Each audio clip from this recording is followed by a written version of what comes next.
Welcome to doctor Mythili's music therapy channel. இன்றைய பதிவிலையும் பேசுவது எப்படி தி ஆர்ட் ஆஃப் கம்யூனிகேஷன் என்ற தலைப்பில் சில செய்திகளை நம்ம பகிர்ந்துக்கலாம். சென்ற பதிவில் பார்த்தோம், நாவன்மை அதுவே சிறந்த செல்வம், மற்ற செல்வங்களுக்குள் இது அடங்காது. அதாவது பொருள் செல்வம், வேற இன்னும் எல்லா செல்வம் நம்ம வச்சிருக்கிறோமோ அந்த எல்லா செல்வத்தையும் காட்டிலும் நாவன்மை என்பது சிறந்த செல்வம்னு பார்த்தோம். அதாவது தெரிந்து வைத்துக்கொண்ட செய்திகளை சிறப்பாக விரித்துரைக்க தெரிய வேண்டும், அது ஒரு பெரிய செல்வம்னு பார்த்தோம். அதே மாதிரி நல்லபடியா பேசுறோம், நம்ம சொல்லக்கூடிய செய்திகள் தான் அது. என்ன பிள்ளைங்களுக்கு பேசுறோம், ஒரு வகுப்பறையில பேச போறோம், இல்லைன்னா ஒரு கல்லூரி மாணவர்களுக்கு இடையே பேச போறோம், இல்லை கல்லூரி மாணவர்களும் முடிந்துட்டாங்க, ஒரு 20 வயசு இருக்கிற அடோலசன்ஸ் இப்பதான் முடிச்சுட்டு வந்திருக்கிறாங்க, அவங்களோட பேச போறோம் அப்படின்னு சொன்னா நம்ம சொல்லக்கூடிய செய்திகள் எல்லாவற்றிற்கும் அதுல சில பதிவுகளுக்கு முன்னாடி கூட பார்த்தோம், முழுமையான பயணத்தை நோக்கி நடக்க வேண்டும். அது சொல்லக்கூடிய செய்திகள் ஏற்புடையதாகவும் சிறப்பானதாகவும் இருக்க வேண்டும்.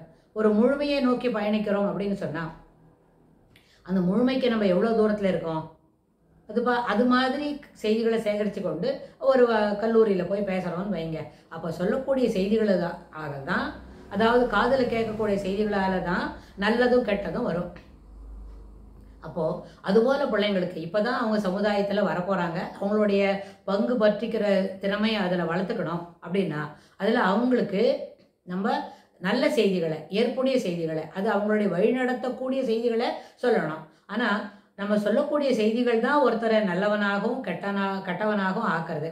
கெட்டவனாகவும் என்ன, அது செய்யக்கூடிய செய்திகளில் ஈடுபாடு இல்லை, ஒரு விருப்பம் இல்லாமல் செய்கிறோம். அந்த விருப்பம் இல்லாத செய்யக்கூடிய செய்திகள் நல்ல பலனை அளிக்க போறதில்லை. அப்படின்னு நல்ல பலனை அளிக்காத நல்ல இறுதி ரிசல்ட்னு ஒன்று வரணும் இல்லை, அந்த முடிவு ஏற்புடையதாக இல்லை, அது தோல்வியை தழுவக்கூடியதாக இருக்கிறதுன்னு சொன்னால் அதுபோல பேச்சுக்களை பேசுறது ஏற்புடையது இல்லை.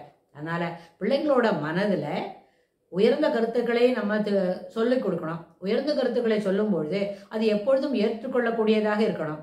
இது ரெண்டுமே ஒரு ரேசார் மேல நடக்கிற மாதிரி. உயர்ந்த கருத்துக்களை சொல்லணும், நமக்கு சொல்லக்கூடிய செய்திகள் அந்த பிள்ளைங்களோட மனசுல ஸ்புரிக்கணும். They should able to grasp it.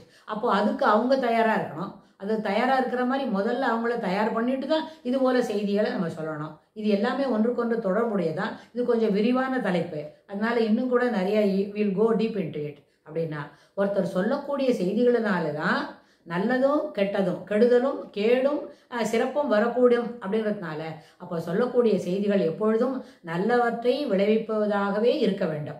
நல்ல விளைவுகளை, நல்ல இறுதி முடிவுகள் நல்லவனாகவே இருக்க வேண்டும். நல்லவனாக இருக்கணும் சொன்னா நல்லவையாக இருக்கும் பொழுது அப்ப பேசக்கூடிய செய்திகள் என்ன, எப்பொழுதும் நேர்மறை கருத்துக்களை சொல்லக்கூடியதாக இருக்க வேண்டும்.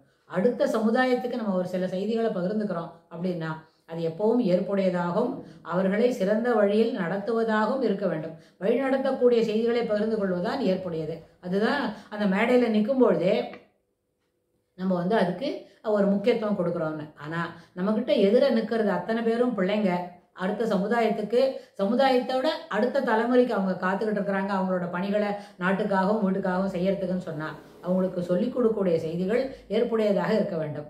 நமக்கு ஏதோ ஒன்று பிடிக்கிறது அப்படின்றதுனால அதை சொல்ல வேண்டாம். ஆனால் சரியான செய்திகள், ஏற்புடைய செய்திகள், நேர்மறையான செய்திகள் அதை மட்டுமே பகிர்ந்து கொள்ளும் அப்படின்னு சொன்னா அது அத்தியாவசியமானது. அதுவும் ஒரு சொல்வன்மையில சிறப்பானது.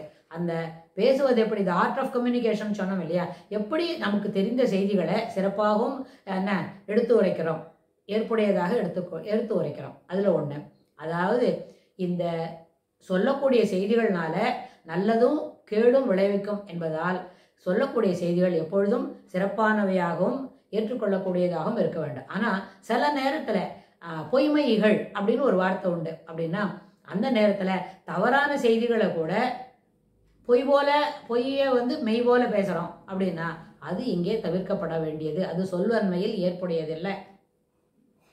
சொல்வன்மை என்றால் எப்பொழுதும் சமுதாயத்துக்கு நலம் விளைவிக்கக்கூடிய செய்திகளை மட்டுமே பகிர்ந்துக்கிறது தான் சொல்வன்மை. நம்மளுக்கு சொல்வன்மை இருக்க, சிறப்பாக பேச தெரியும் அப்படின்றதுனால தவறான கருத்துக்களை மெய் போல சொல்லி எல்லாரையும் அதை என்ன ஏற்றுக்கொள்ளக்கூடியதை, அதை ஜனங்களுக்கு அதை அட்ராக்ட் பண்றோம். பொய் செய்தியை மெய் போல சொல்றோம், அது ஏற்புடையது அன்று. அத்தகைய பழக்கங்கள் தவிர்க்கப்பட வேண்டியது. You shall to eschew those habits of speaking lies are truth. பொய்ய மெய் போல பேசக்கூடிய பழக்கங்களை தவிர்க்க வேண்டும். அது சொல்வன்மையில் ஏற்றுக்கொள்ளக்கூடியது அல்ல. சொல்வன்மை என்று அதை என்ன பண்ண மாட்டோம். we cannot consider it as ability to speak positive. அது இல்லை. அது அந்த சிறப்பான செய்திகளை நேர்மறை எண்ணங்களோடவும் நேர்மறை கருத்துக்களாகவும் நம்ம பகிர்ந்து கொள்ளும் பொழுது அது நல்ல பயனை விளைவிக்கும், சமுதாயத்திற்கும் நமக்கும். ரெண்டுமே அதில் மாற்று கருத்தே இல்லை. சமுதாயத்துக்கு சிறப்பான பயனை விளைவிக்கக்கூடிய செய்திகளை மட்டுமே பகிர்ந்து கொள்ள வேண்டும் அப்படின்ற செய்தியை சொல்லி இந்த எபிசோடை நம்ம நிறைவு செய்கிறோம். இதுக்கு தொடர்புடைய செய்திகளை வரப்போகிற பகுதிகளிலும் பார்க்கலாம். தேங்க்ஸ் ஃபார் வாட்சிங்.